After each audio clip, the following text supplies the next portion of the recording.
أما بعد فأعوذ بالله من الشيطان الرجيم بسم الله الرحمن الرحيم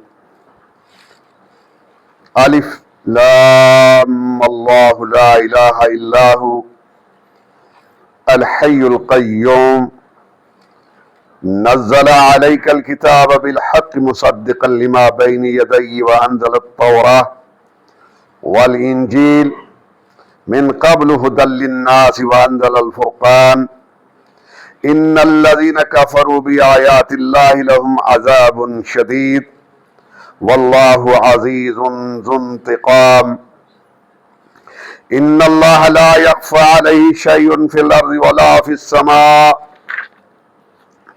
هو الذي يصوركم في الأرحام كيف يشاء لا إله إلا هو العزيز الحكيم هو الذي أنزل عليك الكتاب منه آيات محكمات هن أم الكتاب وأخرى متشابهات فأما الذين في قلوبهم زيغ فيتبعون ما تشابه منه ابتغاء الفتنة وابتغاء تأويله وما يعلم تأويله إلا الله والراسخون في العلم يقولون آمنا به كل من عند ربنا وما يذكر إلا أولو الألباب ربنا لا تزغ قلوبنا بعد إذ هديتنا وهب لنا من لدنك رحمة إنك أنت الوهاب ربنا إنك جامع الناس ليوم لا ريب فيه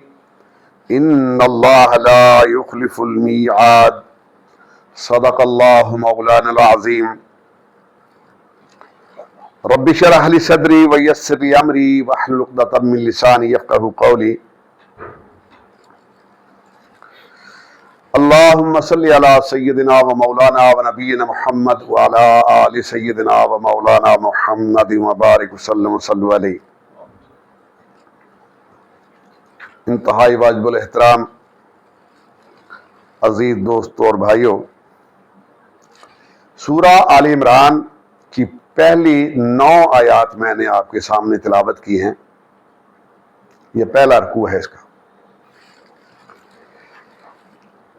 اس کا اکثر حصہ سن 3 ہجری جنگ احد کے بعد نازل ہوا ہے اور آخری کچھ حصہ اس کا سن 9 ہجری میں نازل ہوا ہے. یہ سورہ مدنی ہے، جیسا کہ میں نے عرض کیا. یہ سن 3 ہجری جنگ احد کے بعد نبی علیہ الصلوۃ والسلام کا مارکہ الفرقان، یوم الفرقان جس کو کہا گیا ہے، وہ جنگ احد ہے، جنگ بدر ہے. اور جنگ بدر وہ پہلا مارکہ تھا جس میں کفار کو شکست ہوئی تھی اور بڑے بڑے کفار جو تھے وہ مارے گئے تھے اس جنگ میں. نبی علیہ الصلوۃ والسلام کا یہود قبائل کے ساتھ ایک معاہدہ تھا جو آپ نے جاتے ہی ان کے ساتھ کیا تھا کہ باہر سے اگر کوئی حملہ آور ہوگا تو ہم مل کر دفاع کریں گے. تمہیں اپنی کتاب کے مطابق اپنے معاملات طے کرنے ہوں گے اور ہم اپنے معاملات، لیکن اختلاف جب ہوگا تو پھر اس کا فیصلہ محمد رسول اللہ صلی اللہ علیہ وسلم کریں گے.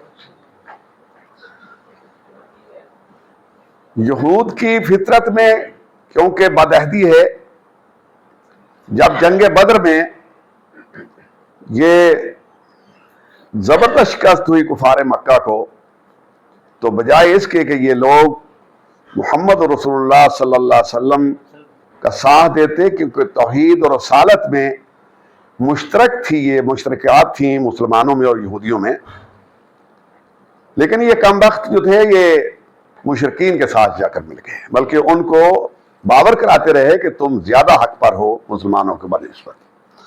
اور جنگ احد میں جا کر یہ اتنی آگ بھڑکائی کہ وہ 3000 کا لشکر لے کر اگلے ہی سال جو تھے وہ میدان میں آ گئے. محمد رسول اللہ صلی اللہ علیہ وسلم اپنے ساتھیوں کو لے کر 1000 کا لشکر لے کر نکلے، لیکن راستے میں ہی 300 منافقین جو تھے وہ بہانہ کر کے واپس آ جاتے ہیں. جو 700 نبی علیہ السلام کے ساتھ تھے ان میں بھی کئی منافقین تھے، وہ بھی سارے کے سارے مومن نہیں تھے، ان میں بھی کافی تعداد تھی منافقین کی، اور یہی وجہ تھی کہ انہوں نے ہر موقع پر بددلی پھیلانے کی کوشش کی۔ اس میں جو کمزوریاں تھیں، نبی علیہ السلام نے جو ہدایات دی تھیں جن پر عمل نہ ہو سکا، جس کے نتیجے میں مسلمانوں کو فتح ہوئی شکست میں تبدیل ہو گئی، مسلمانوں کو زبردست نقصان اٹھانا پڑا، حتیٰ کہ آقا علیہ السلام کے دندان مبارک بھی اسی جنگ میں شہید ہوئے۔ اللہ تعالیٰ نے ان آیات میں سب سے پہلے تو مسلمانوں کو تسلی دی ہے، اور یہ سورت جو ہے، سورہ بقرہ جو ہے، اس میں یہود پر زیادہ گفتگو ہوئی ہے، اور یہ سورہ آل عمران جو ہے اس میں عیسائیوں کے بارے میں زیادہ گفتگو ہوئی ہے، زیادہ تر جو گفتگو ہے وہ عیسائیوں کے ساتھ ہی ہے۔ اب عیسائیوں کا عقیدہ یہ تھا کہ جو عیسیٰ علیہ السلام ہیں وہ اللہ کے بیٹے ہیں اور وہ خود معبود ہیں، ان کو وہ خدا مانتے تھے۔ ان آیات میں ایک تو اس چیز کی بھی نفی ہے، اور پھر اللہ تعالیٰ نے اپنی شان، اپنی صفات ان آیات میں بیان کی ہے، اور مسلمانوں کو یہاں یقین دلایا ہے صحیح راستے کا، وہاں کفار کو خصوصاً اہل کتاب کو متنبہ کیا ہے، تنبیہ کی گئی ہے کہ یہ کوئی ایسی کتاب نہیں ہے کہ اگر کوئی مانے تب بھی کچھ نہیں ہوتا، نہ مانے تب بھی کچھ نہیں ہوتا۔ اس کا نہ ماننا جو ہے وہ سزا کا مستوجب ہوگا، اور جو نہیں مانے گا اس کو سزا دی جائے گی۔ یہ احکم الحاکمین کی طرف سے یہ احکامات ہیں، ان پر عمل کرنا، ان کو ماننا سارے انسانوں کے لیے ضروری ہے۔ اگر نہیں مانو گے تو اس کے نتائج اچھے نہیں ہوں گے۔ اللہ تعالیٰ نے فرمایا الف لام میم، یہ حروف مقطعات ہیں۔ ان کی بحث تو اصل جو ابن کثیر نے کی ہے وہ بڑی خوبصورت ہے کہ یہ اللہ تعالیٰ کے راز ہیں، اور کسی حدیث میں کسی صحابی سے یہ ہمیں نہیں ملتا کہ کسی صحابی نے رسول اللہ صلی اللہ علیہ وسلم سے سوال کیا ہو کہ یا رسول اللہ ان کے معنی کیا ہے۔ اور پھر اہل عرب نے بھی جہاں اتنے سوالات اٹھائے ہیں قرآن پر، کسی کافر نے بھی یہ سوال نہیں اٹھایا کہ یہ جو حروف ہیں ان کا کیا معنی ہے، یا کیوں بے مقصد یہ کیوں آئے ہیں۔ ان باتوں سے یہ پتہ چلتا ہے کہ وہ زمانہ ایسا تھا کہ یہ ایک عام دستور تھا اہل عرب کے ہاں کہ وہ ایسے الفاظ لاتے تھے، وہ سمجھتے تھے کہ ان کے مفہوم کیا ہے۔ آہستہ آہستہ وہ متروک ہو گئی بات، تو اب ہمارے لیے یہ مشکل پیدا ہوگی۔ اس زمانے میں یہ مشکل نہیں تھی۔ اگر یہ مبہم ہوتا، اگر ان کے کوئی معنی ان کو نہ پتہ چلتے، تو ممکن نہیں تھا کہ صحابہ کرام سوال نہ کرتے۔ اگر صحابہ کرام نہ بھی کرتے تو جو اعتراض کرنے والے تھے، مشرکین تھے، یہود تھے، وہ تو لازماً اعتراض کرتے نا کہ یہ ایسے الفاظ جو ہیں ان کی کیا ضرورت ہے۔ لیکن اس زمانے کے جہاں انہوں نے کتاب کو طرح طرح کے الزامات دیے، یہ کسی نے نہیں کہا کہ یہ الفاظ کیوں آئے ہیں اور ان کی کیا ضرورت ہے، یا تو اس سے یہی پتہ چلتا ہے کہ اس زمانے میں یہ ضرور طریقہ تھا، ان کو معلوم بھی تھا، ان حروف کو وہ سمجھتے بھی تھے۔ اور پھر یہ ان کو دو نور کہا گیا ہے، سورہ بقرہ اور سورہ آل عمران کو۔ یہ ایسے دو نور ہیں جو ایک دوسرے کی تکمیل کرتے ہیں۔ جو کمی سورہ بقرہ میں رہ گئی اس کو سورہ آل عمران نے پورا کر دیا، اس میں جو احکامات آئے ان کی وضاحت سورہ آل عمران میں آ گئی۔ اللہ لا الہ الا ہو، سب سے پہلے اللہ نے تعارف کروایا، کہ اللہ وہ ہے کہ اس کے علاوہ کوئی معبود نہیں ہے۔ اب دیکھیے یہ مسئلہ یہ تھا کہ عیسائی یہ کہتے تھے کہ عیسیٰ علیہ السلام اللہ کے بیٹے ہیں اور وہ بھی معبود ہیں۔ مشرکین مکہ کہتے تھے کہ یہ جو الہ ہیں بہت سے ہم نے جو بنائے ہوئے ہیں یہ بھی معبود ہیں، ان کی بھی عبادت کی جا سکتی ہے، اور قرآن میں آتا ہے وہ کہتے تھے کہ ان کی ہم عبادت اس لیے کرتے ہیں کہ یہ اللہ کے قریب کرتے ہیں ہمیں۔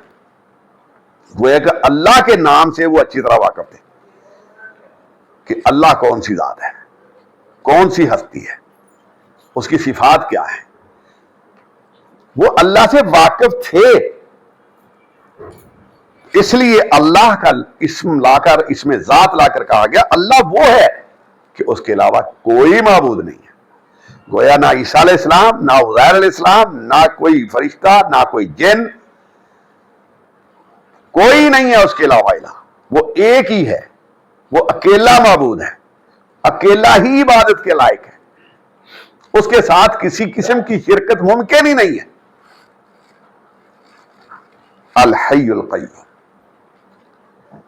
وہ اپنی ذات میں کوئی زندہ ہستی ہے، وہ ایسی ذات نہیں ہے کہ جو ایک طرف بنا کر مخلوق کو ایک طرف ہو کر بیٹھ گیا ہے کہ جو ہوتا رہے، نہیں، وہ ایسی ذات ہے جو ہر ایک کو قائم رکھنے والا ہے۔ یہ آسمان و زمین کے نظام کو، سسٹم کو وہ قائم کیے ہوئے ہے۔ یہ اللہ کی صفات سورہ بقرہ میں بھی ہم آیت الکرسی کی صورت میں پڑھ چکے ہیں، اس کے اندر بھی یہ ساری صفات آئی ہے کہ وہ ہر اس پوری کائنات کے سسٹم کو قائم رکھنے والا ہے، وہی قائم کیے ہوئے ہے اس سارے سسٹم کو۔ اگر وہ اپنی تھوڑی سی گرفت ڈھیلی کر دے تو یہ ایک لمحے کے لیے بھی سارا سسٹم جو ہے تلپٹ ہو سکتا ہے۔ نزل علیک الکتاب بالحق، اب یہ تعارف کروانے کے بعد کہ وہ اللہ جو اپنی ذات میں ایک زندہ ہستی اور ہر چیز کو قائم کیے ہوئے، یہ کتاب اس کی طرف سے آپ پر نازل کی گئی ہے حق کے ساتھ۔ اب پہلے تو تعارف کروایا عظمت کا، گویا جو بھیجنے والی ذات ہے وہ کتنی بڑی ہے، تو جو اس نے بھیجا ہے وہ کتنی بڑی پیغام ہے۔ یہ دیکھیے بادشاہ اگر کسی کو خط لکھتا ہے نا تو پہلے یہی تعارف کرواتا ہے نا اپنا کہ میں کون ہوں، میری حیثیت کیا ہے،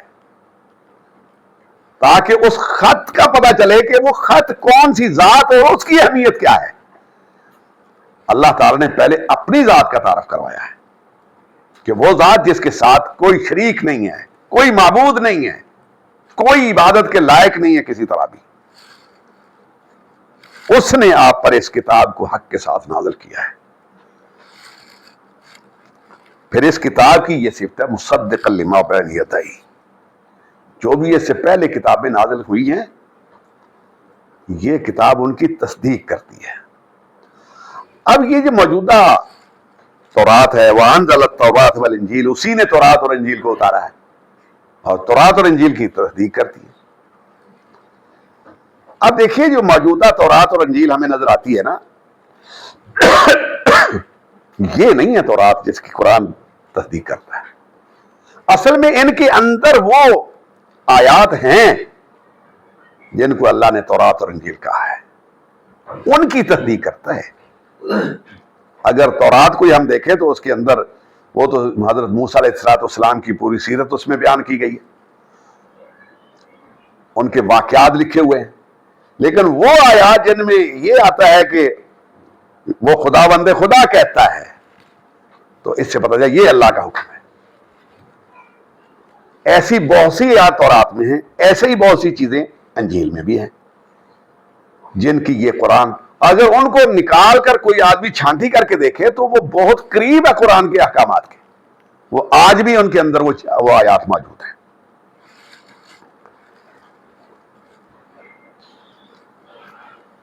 پھر فرمایا کہ من قبل ہدی للناس وانزل الفرقان، یعنی یہ تورات اور یہ انجیل اس سے پہلے لوگوں کی ہدایت کے لیے اسی نے اتاری تھی۔ جس نے یہ وانزل الفرقان، اور اسی نے یہ فرقان اتارا ہے، یعنی یہ حق کو فرقان کہتے ہیں حق کو باطل میں فرق کرنے والا، جس سے حق واضح ہو جائے، ممیز ہو جائے. جیسے یوم بدر کو یوم الفرقان کہا گیا ہے کہ اس کے اندر بھی حق اور باطل جو تھا وہ بہت واضح ہو گیا. حق جو تھا وہ نکھر کر سامنے آ گیا. کیوں؟ کہ ابو جہل نے یہ کہا تھا، اس نے کہا تھا جو حق پر ہوگا اللہ تعالیٰ اس کو فتح دے. تو اللہ نے کہا ٹھیک ہے، اگر یہی تیرے نزدیک معیار ہے تو لوگ یہ بھی واضح کر دیتے ہیں. اللہ نے اس کی دعا اس نے کی، اور وہ سورہ انفال میں آتا ہے کہ تم تو دعائیں کرتے تھے نا لوگ، یہ دو تم نے دعائیں کی تھی وہ پوری ہو گئی، اب حق تو واضح ہو گیا، تمہیں پتہ چل جانا چاہیے حق کس کے ساتھ. اور یہ ابو جہل نے کہا تھا، بیت اللہ کے پاس جا کر اس نے دعا کی تھی کہ یا اللہ محمد صلی اللہ علیہ وسلم نے ہمارے درمیان تفریق ڈال دی ہے، اس نے خاندانوں کو یہ کر دیا وہ کر دیا ہے، ہم میں سے جو بھی حق پر ہے اس کو تو نے فتح دے دے. تو اللہ نے کہا لو یہ تم حق مانگتے تھے نا، حق کی فتح، تو حق کی فتح میں نے دے دیا. تو اسی لیے اس کو یوم الفرقان کہا گیا. قرآن میں بھی اس کو یوم الفرقان کہ حق اور باطل میں فرق کرنے والا دن. تو اس قرآن کو بھی فرقان الفرقان کہا گیا. کیوں؟ یہ قرآن آنے کے بعد حق بالکل واضح ہو چکا ہے کہ حق کیا ہے اور باطل کیا ہے، اس میں کوئی ابہام نہیں رہا اب باقی. ہماری بدقسمتی ہے کہ ہم نے خلط ملط کر دیا ہے. ہم نے کجروی سے جیسے پہلی قوموں نے کیا اپنی کتابوں کے ساتھ، ہم ان سے پیچھے نہیں رہے. ہم نے اس قرآن کے ساتھ، یہ الگ بات ہے کہ اللہ نے وعدہ کیا ہوا ہے قرآن کے تحفظ کا کہ قرآن کے اندر تم تبدیلی نہیں کر سکتے، قرآن کے اندر تحریف نہیں کر سکتے، لیکن ہم نے کوئی کمی نہیں چھوڑی. ہم نے تو یہاں تک فتوے دے رکھے ہیں کہ قرآن کو ترجمے کے ساتھ پڑھنا یہ گمراہی ہے. میں نے اپنے کانوں سے مولویوں مفتیوں کے فتوے سنے ہیں کہ نہ قرآن کا ترجمہ نہ پڑھنا گمراہ ہو جاؤ گے. اب بتاؤ اگر کوئی یہودی، کوئی عیسائی، کوئی ہندو، کوئی غیر مسلم کہے کہ یہ کتاب جو ہے اس کے پڑھنے سے آدمی گمراہ ہو جاتا ہے، تو ہمیں سمجھ آتی ہے کہ بھائی یہ تو دشمن ہے، یہ تو کہے گا. اور مولوی اٹھ کر کہے جو قرآن کے نام پر ٹکر کھاتا ہے، قرآن کے نام پر وہ اس کی روزی چلتی ہے، اور وہ یہ ہے کہ قرآن کو ترجمے کے ساتھ نہیں پڑھنا، گمراہ ہو جاؤ گے. تو اس سے بڑی بدبختی اور کیا ہو سکتی ہے؟ قرآن سے قوم کو دور کیا گیا ہے اور جان بوجھ کر کیا گیا ہے. یہ فیکٹری مال وہی پیدا کرتی ہے نا جو بکتا ہے مارکیٹ میں، جو چلتا ہے. تو یہ دین کے جو مراکز ہیں نا، جن کو ہم مدارس کہتے ہیں، یہ فیکٹریاں ہیں. ان میں مال وہی پیدا ہوتا ہے، یا دیوبندی یا بریلوی یا شیعہ یا اہل حدیث. اب ہمارے ہے ہی یہ، باہر مساجد بھی ان کی ہے. تو وہی مال پھر مولوی ساری عمر 30-40 سال تک قرآن کے نام پر کھاتا ہے، لیکن 30-40 سال میں وہ ایک پورا قرآن پورا لوگوں کو نہیں سناتا. کبھی نہیں ہوگا کہ کوئی الا ماشاءاللہ. اب دیکھیے اگر 1000 مساجد میں کسی ایک مسجد میں قرآن کو سنا رہا ہے تو اس کی ویلیو کو وہ تو آٹے میں نمک کے برابر ہی ہے نا. یہ تو چاہیے تھا کہ ہر مسجد میں قرآن سنایا جاتا. یہ ہمیں آج اس طرح ضرورت نہ پیش آتی. اگر ہر مسجد میں قرآن سنایا جا رہا ہوتا تو ہمیں یہ الگ سے مجلسیں قائم کرنے کی ضرورت نہ پیش آتی. لوگوں کو قرآن نہیں سنایا جاتا. یکتبون الکتاب بایدیہم یقولون ھذا من عند اللہ. قرآن کہتا ہے کہ یہود و نصارہ یہ کرتے تھے کہ اپنے ہاتھ سے کتاب لکھتے تھے، کہتے تھے یہ اللہ کی طرف سے. آج ہمارے ہاں دیکھ لو کہ جو اپنے بزرگوں کی لکھی ہوئی کتابیں وہ تو پڑھ کر سنائی جائیں گی 2-3 مرتبہ دن میں، لیکن قرآن اللہ کا جو ہے یہ یتیم ہے. یہ نہیں سنانا، یہ نہیں سنانا. وجہ کیا ہے؟ کیونکہ اس سے وہ مقصد حاصل نہیں ہوتا. یہ بریلویت نہیں پیدا کرتا قرآن، اس سے دیوبندیت نہیں ظاہر ہوتی، اس سے اہل حدیث نہیں بنتے، اس سے شیعہ سنی نہیں بنتے، اس سے مسلمان بنتے ہیں. اور مسلمان ہم نے بنانے نہیں ہیں. ہم نے تو بنانے ہیں فرقے، اور فرقے قرآن سنانے سے ہمیں نہیں بن سکتے. اور اللہ نے فرمایا کہ یہ تورات اور یہ انجیل اس سے پہلے لوگوں کی ہدایت کے لیے بھیجی تھی، اب فرقان بھی اسی نے اتارا. یہ حق و باطل میں فرق کرنے والا ہے. ان الذین کفروا بآیات اللہ لہم عذاب شدید، بے شک وہ لوگ جنہوں نے کفر کیا اللہ کی آیات کا، یعنی انکار کیا، ان کے لیے سخت عذاب ہے. اب دیکھیے، یہ دھمکی ہے، یہ تنبیہ ہے کہ یہ ایسی کتاب نہیں ہے کہ جس سے منہ موڑ لو گے تو کچھ نہیں ہوگا، اس کا ماننا نہ ماننا برابر ہے، ایسا نہیں ہوگا. بلکہ جنہوں نے انکار کیا ہے ان کے لیے سخت عذاب ہے ان کے لیے. اب یہ عذاب کی کئی صورتیں ہو سکتی، کئی صورتیں اس کی، کئی شکلیں ہیں اس کی. اللہ تعالیٰ مہلت بھی دیتا ہے قوموں کو، اور ہم نے قرآن کو مان کر بھی نہیں مانا. ہم نے قرآن کا عہد لیا، قرآن کے نام پر ہم نے اللہ کے نام پر ایک پاکستان بنایا، اور پھر ہم نے قرآن کو پیٹ کر دی. ہم نے اس کو غلاف چڑھا کر الماریوں میں تو رکھ لیا، لیکن کبھی اس سے یہ نہیں پوچھا کہ قرآن کہتا کیا ہے، ہمیں قرآن آیا کس لیے ہے، قرآن کا مقصد کیا ہے، اللہ چاہتا کیا ہے، ہمیں کیوں دیا اس نے یہ قرآن. محمد رسول اللہ صلی اللہ علیہ وسلم نے قرآن کو کس طرح لوگوں کے سامنے پیش کیا. فرمایا بے شک وہ لوگ جنہوں نے اللہ کی آیات کا انکار کیا ان کے لیے سخت عذاب ہے. کیا ہم آج انکار کرنے والے نہیں ہیں؟ ہم دودھ میں پانی نہیں ملاتے، پانی میں دودھ ملاتے ہیں اور پھر بھی عمرے کرنے جاتے ہیں.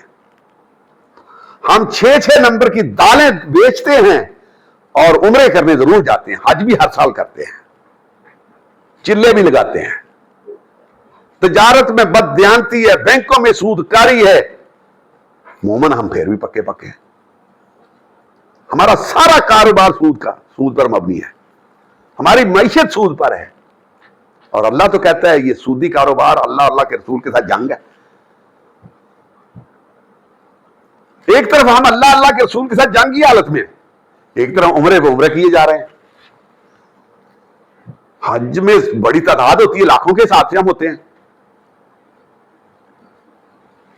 فلسطین کے مسلمانوں کو ذبح کر دیا گیا، ہماری ضرورت نہیں ہے کہ ہم ان کے لیے آواز ہی اٹھا سکیں. کیوں؟ اس لیے کہ جو ہمیں سبق پڑھایا جاتا ہے ہم وہیں تک جا سکتے ہیں، اس سے آگے جا نہیں سکتے. ہمیں اپنی جانیں عزیز ہے، ہمیں اپنے مال عزیز ہے. یاد رکھو، اگر ہم نے قرآن کے ساتھ یہی کیا تو یہ مختلف صورتیں ہیں عذاب کی، جو اللہ نے کہا ہے نا، بے شک وہ لوگ جو اللہ کی یاد کے ساتھ جنہوں نے انکار کیا ان کے لیے سخت عذاب ہے.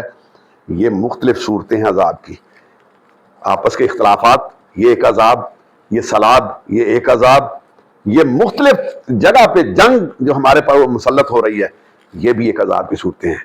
اور اللہ ہمیں بار بار تنبیہ کر رہا ہے کہ باز آ جاؤ، اس قرآن کی طرف لوٹ آؤ، اس قرآن کو تھام لو، اسی قرآن کے ساتھ تمہاری نجات ہے. مجرم ہم دوسروں سے زیادہ ہیں کیونکہ ہم نے مانا ہے اس کو، ہم نے اس کو تسلیم کیا ہے، ہم اس پر ایمان لائے ہیں.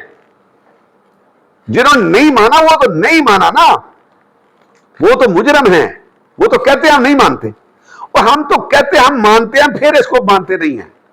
ہم زیادہ مجرم ہیں ہم سے. واللہ عزیز ذو انتقام، یہ بڑی سخت وعید ہے. ہم نے صرف یہی پڑھا ہے اللہ بڑا غفور رحیم ہے، اللہ بڑا مہربان ہے. اللہ یہ جو صفت اپنی بیان کر رہا ہے، اللہ وہ ہے جو انتقام لینے والا ہے، وہ انتقام لینے والا ہے، وہ سخت ہے. ان بطش ربک الشدید، بے شک تیرے رب کی پکڑ بڑی سخت ہے. وہ قہار ہے، وہ جبار ہے، وہ انتقام لینے والا ہے. وہ جب اس کی بات نہیں مانیں گے، ہم جب ٹال مٹول کریں گے، جب ہم اپنی مرضی کریں گے، مسجد میں ہم اللہ کے سامنے سجدہ کریں گے اور نکلتے ہی ہم اپنی برادری کی پوجا کر رہے ہوں گے، اپنی خواہشات کی پوجا کر رہے ہوں گے، تو پھر اللہ تو انتقام لینے والا ہے. اللہ تو پوچھا ہے، وہ تو کہے گا نا، میں روزے کی حالت میں بھائی میں جھوٹ نہیں بولنا کیونکہ میں نے روزہ رکھا ہوں. تو کیا روزہ نہ ہو تو پھر اللہ کہیں دور چلا جاتا ہے؟ روزے کی حالت میں تو ہمارے پاس ہوتا ہے، روزے آتے ہیں مسجدیں آباد ہو جاتی ہیں، کتنے نمازی ہوتے ہیں، جب روزے چلے جاتے ہیں تو کیا پھر اللہ کہیں سائڈ بھی ہو جاتا ہے، ہمیں کھلا چھوڑ دیتا ہے کہ جو مرضی کرو؟ یہ ہماری دو رنگی ہے، اصل میں یہ ہمارا غلط فہمی ہے۔ وہ جو اسلام کا تصور دیا نا ہمیں، کنسیپٹ جو ہمارا اسلام کا، یہی بنیادی طور پر غلطی ہے کہ ہم نے گھر میں اور باہر میں، مسجد میں اور مسجد کے باہر خدا کو تقسیم کر دیا کہ مسجد میں اور خدا ہے، باہر اور ہے۔ تجارت دکان میں جائیں تو اور خدا ہے، مسجد میں اور خدا ہے۔ عمرے کے لیے جائیں تو اور خدا ہے، جب دودھ میں ملاوٹ کریں تو اور خدا ہے۔ افسوس، اللہ تو کہتا ہے وہ اللہ وہ ہے جو انتقام لینے والا ہے۔ ان اللہ لا یخفی علیہ شیء فی الارض ولا فی السماء۔ اب اللہ نے مزید وضاحت کر دی پچھلی بات کی کہ اللہ وہ ہستی ہے جس پر نہ زمین میں نہ آسمانوں میں کوئی چیز چھپی ہوئی ہے۔ اس کے علم کی یہ کیفیت ہے کہ اس سے تم کوئی شے چھپا سکتے ہی نہیں، اس سے چھپی ہے ہی نہیں کوئی چیز۔ قرآن میں ایک جگہ پہ آتا ہے کہ یہ جو کوئی گرنے والا پتا اور کوئی قطرہ پانی کا اللہ کے علم سے باہر نہیں ہے۔ تو ہم کس طرح سمجھ لیتے ہیں کہ جب ہم ملاوٹ کر رہے ہوتے ہیں تو ہم کیوں اللہ کو دور سمجھ لیتے ہیں؟ اس وقت ہمیں کیوں نہیں ڈر لگتا کہ اللہ مجھے دیکھ رہا ہے؟ بار بار جو اللہ نے کہا ہے ھدی للمتقین، ذالک الکتاب لا ریب فیہ ھدی للمتقین، یہ کتاب ہے، اس میں شک نہیں ہے کوئی، لیکن یہ کتاب ہدایت متقین کے لیے۔ تقوی اسی چیز کا تو نام ہے، یہ تقوی ہے، تقوی والوں کے لیے ہدایت ہے اس میں۔ اور آج ہم مسلمان تو ہیں، ہم تقوی والے نہیں ہیں۔ ہم مسلمان ہیں، فرما بردار نہیں ہیں، مومن نہیں ہیں۔ اللہ کو مومن چاہیے، صرف فرما بردار نہیں چاہیے اللہ کو۔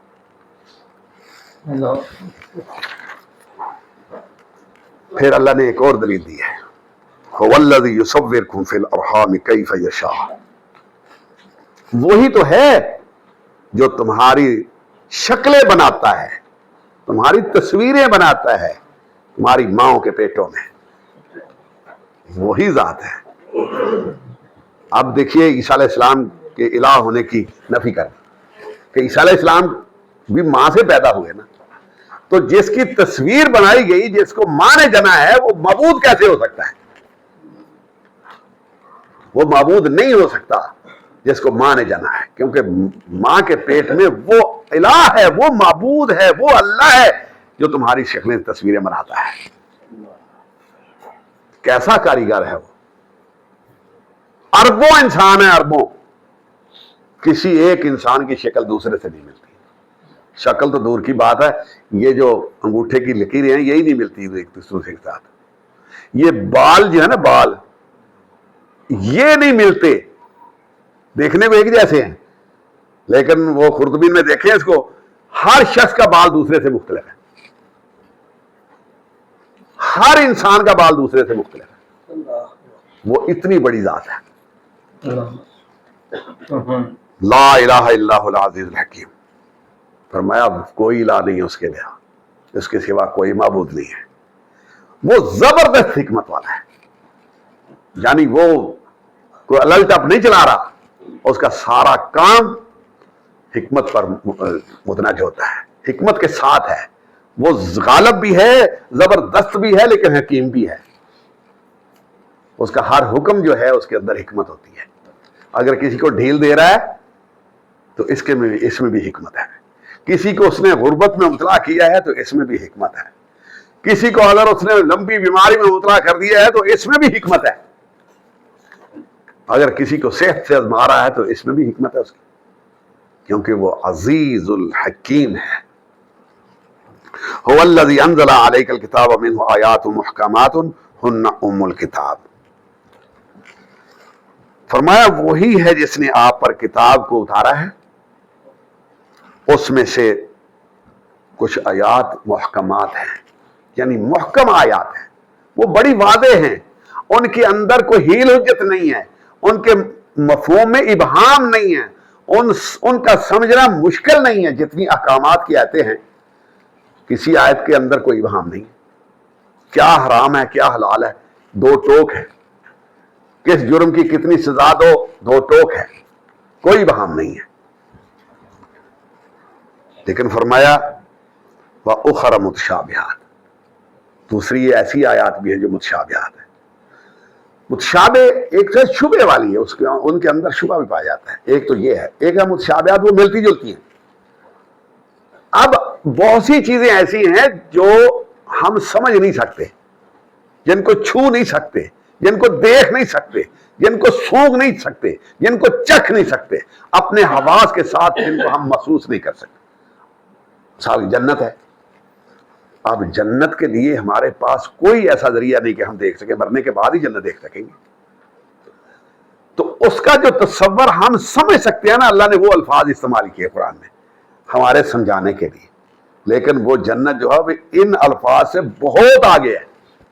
یہ تو کم از کم جو ہماری جہاں تک سمجھ جا سکتی ہے وہ الفاظ اللہ نے استعمال کیے ہیں ہمیں سمجھانے کے لیے. دوزخ کیا ہے ہمارے تصور سے بہت دور ہے,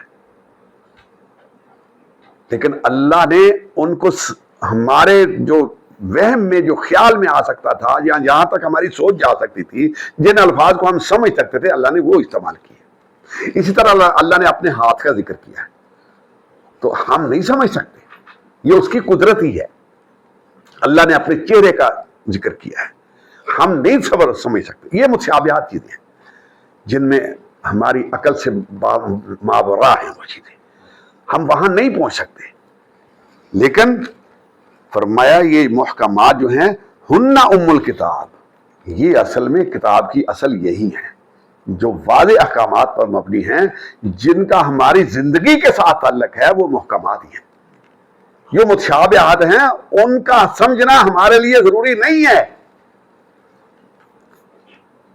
اصل کتاب جو ہے وہ محکمات ہیں, وہ ہمارے لیے واضح کر دی گئی ہیں. فَأَمَّا الَّذِينَ فِي قُلُوبِهِمْ زَيْغٌ فَيَتَّبِعُونَ مَا تَشَابَهَ مِنْهُ ابْتِغَاءَ الْفِتْنَةِ وَابْتِغَاءَ تَأْوِيلِهِ. اب انسانوں کی فطرتیں جو ہے مختلف ہوتی ہیں. کچھ تو لوگ سیدھے سادے صاف سمجھنے والے, وہ سمجھ جاتے ہیں یہ بات اتنی ہی مجھے چاہیے میں سمجھ لیں. لیکن کچھ کے اندر ٹیڑھ ہوتا ہے, وہ ہر بات میں کجی تلاش کرتے ہیں. تو فرمایا یہ جو کجی تلاش کرنے ان کے دل ٹیڑھے ہوتے ہیں, ان کے دلوں کے ٹیڑھ اندر ہوتا ہے. فَيَتَّبِعُونَ مَا تَشَابَهَ مِنْهُ, وہ ان آیات کے پیچھے چل پڑتے ہیں جو متشابہ ہیں, ان کی حقیقت کو جاننے کی کوشش. کیوں؟ الفتنہ, ابتغاء الفتنہ, اصل میں ان میں سے کوئی فتنہ تلاش کرنا چاہتے ہیں. وابتغاء تأویلہ, ان کی طویلیں تلاش کرتے ہیں. جیسے کہ حروف مقطعات ہیں. حروف مقطعات میں کوئی دین تو نہیں چھپا ہوا ہمارے لیے, اگر ہوتا تو اللہ تعالیٰ واضح فرما دیتے. ہم الف لام میم پڑھ لیا بس کافی ہے ہمارے لیے. یہ اتنا ہی کافی ہے کہ ہم یہ سمجھے کہ میرے اللہ کا پیغام ہے, یہ میرے اللہ کا راز ہے, میرے لیے ان کے اندر جانے کی ضرورت نہیں ہے, بس میرے اللہ کا حکم ہے, بس میرے لیے یہی کافی ہے. اسی طرح اللہ کی ذات, ہاتھ کیسا ہے, اللہ کا چہرہ کیسا ہے, جنت اس کی کیسی ہے, دوزخ کیسی ہے, بس جتنی کہ مجھے سمجھ آتی ہے نا اتنا ہی کافی ہے میرے لیے. اس کی آگے تفصیل میں جانے کی میرے لیے ضرورت نہیں ہے. میری کامیابی کے لیے میرے لیے احکامات پر عمل کرنا ضروری ہے.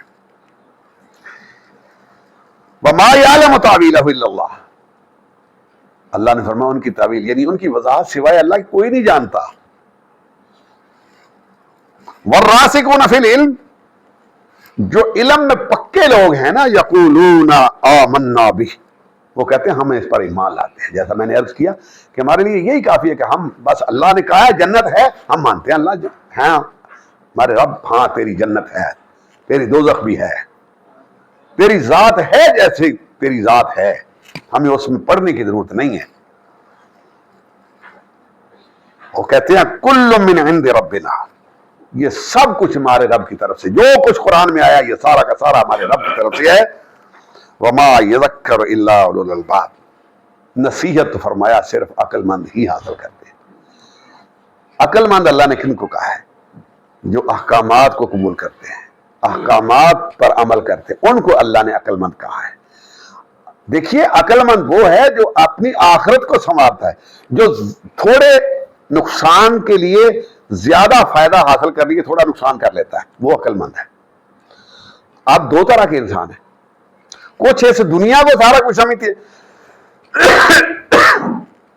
کچھ سمجھتے ہیں کہ کوئی نہیں، یہ دنیا تو ختم ہو جانے والی ہے، اصل تو آخرت ہے۔ اب ظاہر ہے جو دنیا کو سمجھتے ہیں سارا کچھ، وہ خسارے والے ہیں، ان کو اللہ نے عقل مند نہیں کہا۔ عقل مند اللہ نے ان کو کہا ہے جو دنیا پر آخرت کو ترجیح دیتے ہیں، وہ کہتے ہیں کہ دنیا میں نقصان ہوتا تو ہو جائے، میری آخرت برباد نہ ہو۔ اسی لیے فرمایا وَمَا يَذَكَّرُ إِلَّا أُولُو الْأَلْبَابِ، عقل مند ہی صرف نصیحت حاصل کرتے ہیں، اور وہ کہتے ہیں ربنا لا تزغ قلوبنا بعد إذ هديتنا، اے ہمارے پروردگار ہمارے دلوں میں ٹیڑھ پیدا نہ کرنا ہمیں ہدایت دینے کے بعد، یعنی ایسا نہ ہو کہ ہمیں ہدایت مل تو جائے لیکن اس کے بعد ہمارے دل ٹیڑھے ہو جائیں، ایسا ہمارے ساتھ نہیں کرنا۔ وَهَبْ لَنَا مِن لَّدُنْكَ رَحْمَةً، اور اپنی جناب سے ہمیں اپنی رحمت سے نوازنا، إِنَّكَ أَنْتَ الْوَهَّابُ، بے شک تو ہی سب کچھ عطا کرنے والا ہے، تیری ہی جناب میں سارا کچھ ہے، تو ہی دیتا ہے اور تو ہی لیتا ہے۔ ربنا انک جامع الناس لیوم لا ریب فیہ، اے ہمارے پروردگار بے شک وہ دن جس دن تو سارے لوگوں میں کو جمع کرے گا اس میں کوئی شک نہیں ہے، ان اللہ لا یخلف المیعاد، بے شک اللہ تعالیٰ اپنے وعدے کے خلاف نہیں کرتا، کہ اس نے جو وعدہ کیا ہے کہ اتباع کرنے والوں کے لیے جنت ہے اور جو نافرمانی کرنے والے کے لیے ان کے سخت عذاب ہے، یہ فرمایا کہ اللہ تعالیٰ اپنے وعدے کے خلاف نہیں کرتا۔ اللہ تعالیٰ سے دعا ہے کہ اللہ تعالیٰ ہمیں عمل کی توفیق عطا فرمائے۔ وآخر دعوانا الحمدللہ رب العالمین۔